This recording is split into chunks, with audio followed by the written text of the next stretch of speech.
Welcome to the latest episode of the Real World Nutrition Podcast. This is episode 229, Fiber 101, Soluble, Insoluble, Functional Fiber, and Resistant Starch. Hi everyone, welcome to another episode of the Real World Nutrition Podcast. Boy, I was just thinking I need to shorten these titles a bit. That was a mouthful. So, this is an episode about fiber, the different types of fiber, and I'm going to explain those here in a bit.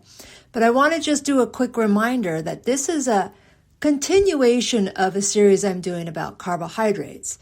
Last week's episode 229, what are carbohydrates?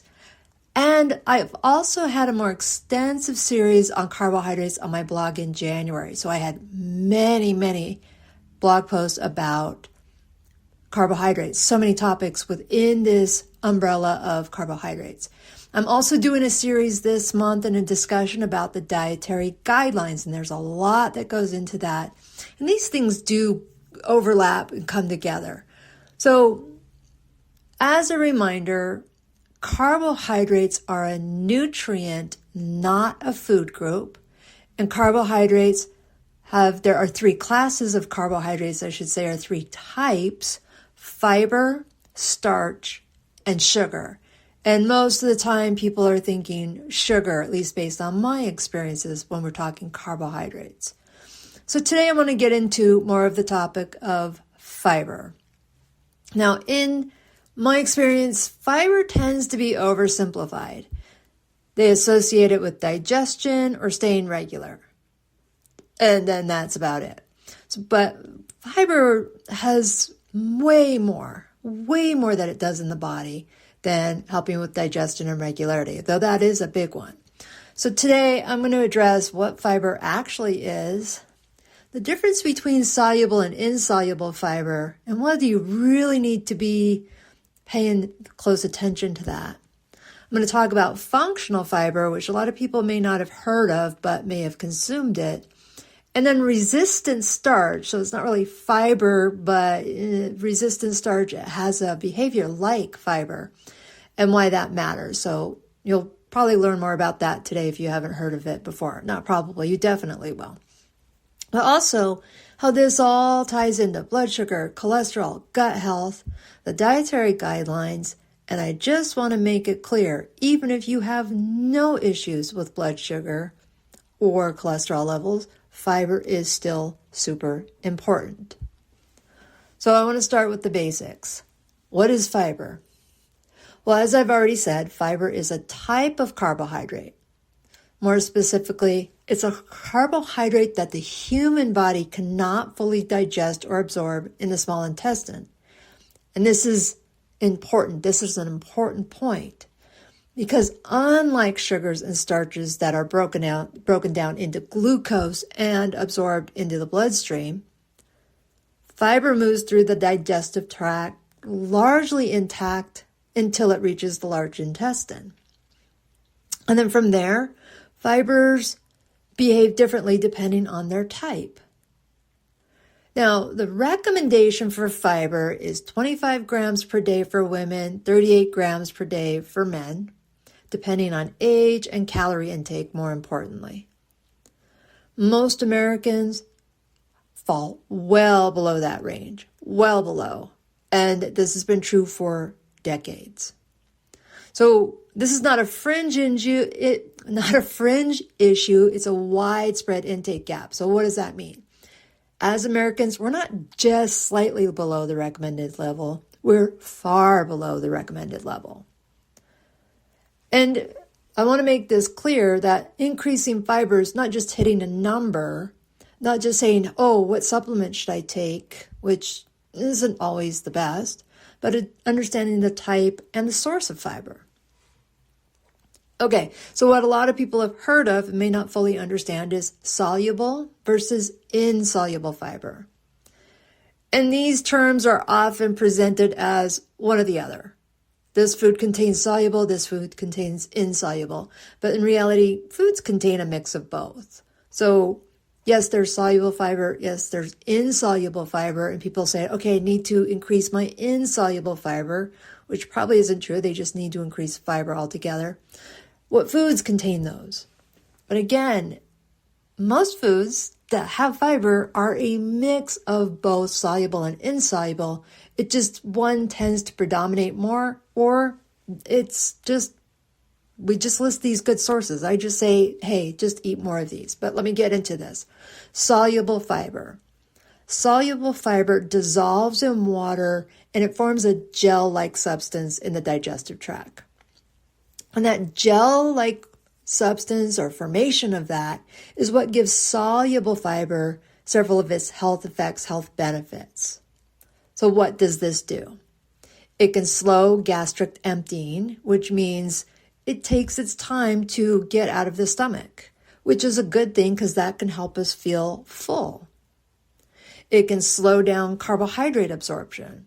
What does that mean? Well, it doesn't mean we're going to have this huge spike in glucose and blood sugar in our blood. It helps regulate the post-meal blood glucose as well. So we tend to have our glucose goes up and then comes back down over time. This just helps, soluble fiber helps just keep it more steady. It gradually goes up and then comes back down instead of a spike if we just had a higher sugar intake. Soluble fiber specifically helps bind bile acids, which helps reduce the LDL cholesterol, which is what we want. So insoluble fiber binds to bile acids. The body has to use the circulating cholesterol to produce more bile, and that helps lower LDL cholesterol over time. Big picture, it helps with our cholesterol levels in a good way. Now, common sources of soluble fiber: oats, barley, beans and lentils, all kinds of beans and lentils, apples, citrus fruit, and then psyllium. Now, soluble fiber is also fermentable. So what this means is the gut bacteria can break it down and produce some short chain fatty acids. And this helps with colon health and may help with reducing inflammation and reducing risk of cardiometabolic disease. All right, insoluble fiber. So insoluble fiber does not dissolve in water. Its primary role is mechanical, so staying intact mostly in the gut. So this type of fiber adds bulk to our stool and helps it move through the digestive tract, helps move material through the digestive tract to support our bowel regularity and reduces constipation risk. So one of the things I didn't mention is that we refer to fiber as being nature's broom. So going back to the soluble fiber, nature's broom is that it helps with cholesterol and blood sugar levels inside the bloodstream. Insoluble fiber, nature's broom in the GI tract. So it helps with that. So common sources of insoluble fiber: whole wheat, brown rice, nuts, seeds, and many vegetables. Just on a quick side note here, corn, like corn on the cob or corn kernels, are vegetable. And people often ask me, well, why do we not digest corn? We do. We can't digest cellulose, which is that corn kernel, the outside of the corn kernel, the yellow part. It is an insoluble fiber. So we do digest what's inside the corn kernel, just not the shell of it, so to speak. So I just say, just because it's yellow, we notice it more on the flip side, but that doesn't mean other vegetables don't do that as well. It just doesn't have the bright yellow color. So insoluble fiber also contributes to satiety simply through the volume and the chewing time that we have to do with a lot of times where we have insoluble fibers. But again, this is important. Both types of fiber are important because neither one of them works in isolation. Having that varied plant-based diet is helpful. So I didn't mention this either, but fiber is only found in plant foods, I should say naturally found in plant foods as I move on to this next topic. But fiber is in plant foods, minimally processed plant foods. So you can have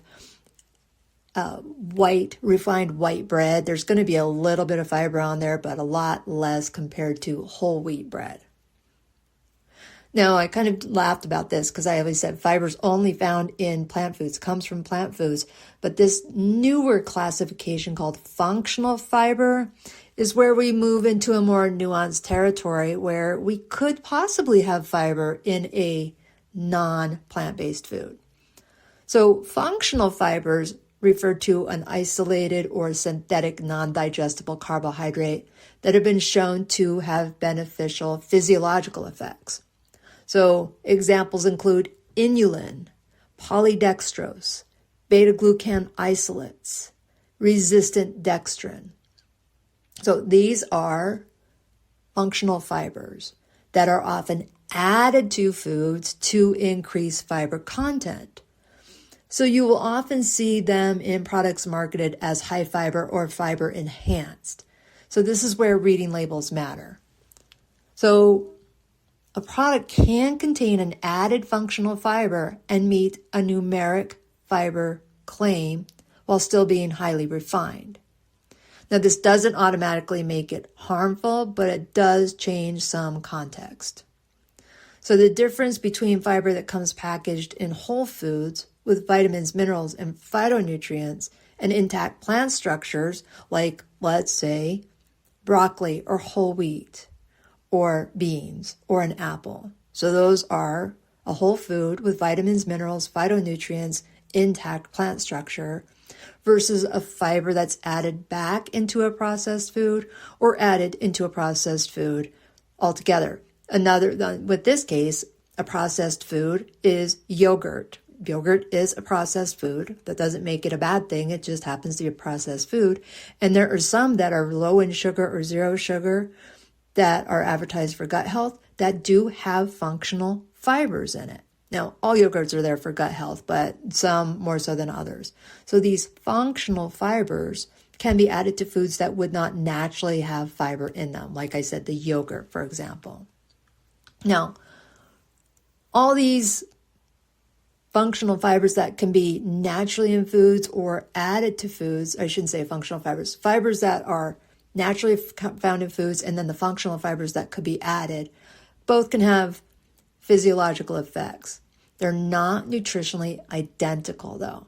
So this distinction becomes relevant when we're talking about the guidelines, the dietary guidelines with that emphasis on fiber-rich whole grains and minimally processed sources. So you can have ultra-processed foods that are grain foods that had fiber added into it versus the fiber-rich whole grains that were fiber-rich in the first place. So again, to clarify, the fiber-rich whole grains, so let me just say, a whole wheat bread is going to have a different nutritional profile than a refined white bread, or even one that would be minimally processed or not so much processed as the white Wonder Bread type, but it's not a whole grain bread, but it had fiber added into it. You're not going to have the same nutrient profile because that fiber added is different from the naturally occurring fiber. Hopefully I didn't make this more confusing. I'm not saying these are bad things. I'm just saying these are places where they might appear. It's not going to be flashy on the front of the label in most cases. You need to look at the ingredients. Now, this other category that I mentioned briefly at the top of the episode, resistant starch. And this deserves its own category because resistant starch is technically not a fiber, it's starch, one of the other categories of carbohydrates. But functionally, within the body, it behaves like fiber because it resists digestion in the small intestine. So resistant starch resists digestion. So instead of being absorbed as glucose pretty much immediately, because remember, starch is broken down into individual glucose molecules, resistant starch tends to pass through the large intestine where it's fermented by our gut bacteria. Now, there's several types of resistant starch. Now, It's naturally occurring in legumes and whole grains. So legumes and whole grains are going to have fiber, but they're also going to have resistant starch in it as well. Then underripe bananas. So if you think of a banana when it's more green, yellowish, compared to when it's a lot more brownish, freckled, the brownish freckled tastes sweeter because the starchy banana is breaking down into glucose, individual glucose, so you're going to have a sweeter taste. That's why we use the really, really ripe bananas for banana bread. But if you've ever had an underripe banana, it's got a unique taste to it. The nutrients are all there, and that's a resistant starch. So you are not going to have the same glucose increase or spike that you would have if you had an overripe or just a ripe banana. And then another type of resistant starch is formed when starchy foods like potatoes or rice or pasta are cooked and then cooled. So that's that cooling part matters. So when certain starchy foods cool, some of the starch reorganizes into a form that resists digestion. Now, reheating that doesn't completely reverse the process. So if I roast a bunch of potatoes, then let them cool off, that's going to be more resistant starch. If I cool them off, put them in the fridge, and a couple days later reheat them, we can still have resistant starch. So resistant starch, what does this do in the body? Well, it can help improve our insulin sensitivity, meaning we're not going to have that spike of glucose and starch that causes insulin to rush into the blood. Resisting that is a good thing. It can help with building up our beneficial gut bacteria. It can increase short-chain fatty acid production, which is a good thing. And another thing I've said several times with fiber, enhance satiety. Which all this I think has always been pretty cool. So it's not to say that rice is totally fine. Rice is a global staple. We just have this added benefit if we cool it and then eat it after it's been cooled. And when I say it's pretty cool, I've noticed people online when they're using these continuous glucose monitors for people who don't have diabetes, but they're obsessing over their numbers. A lot of people have mentioned that they have noticed this when they eat cooled rice or cooled pasta, that their glucose doesn't go up as high as if they had it when it was still hot or, earlier in the cooking part. So they've noticed a difference. So with that, I want to talk just a bit about fiber and blood sugar here. Because fiber slows digestion and absorption, it reduces the speed at which glucose enters the bloodstream. So that's especially relevant for individuals with insulin resistance or diabetes, but it's beneficial for everybody. So soluble fiber here has a strong effect.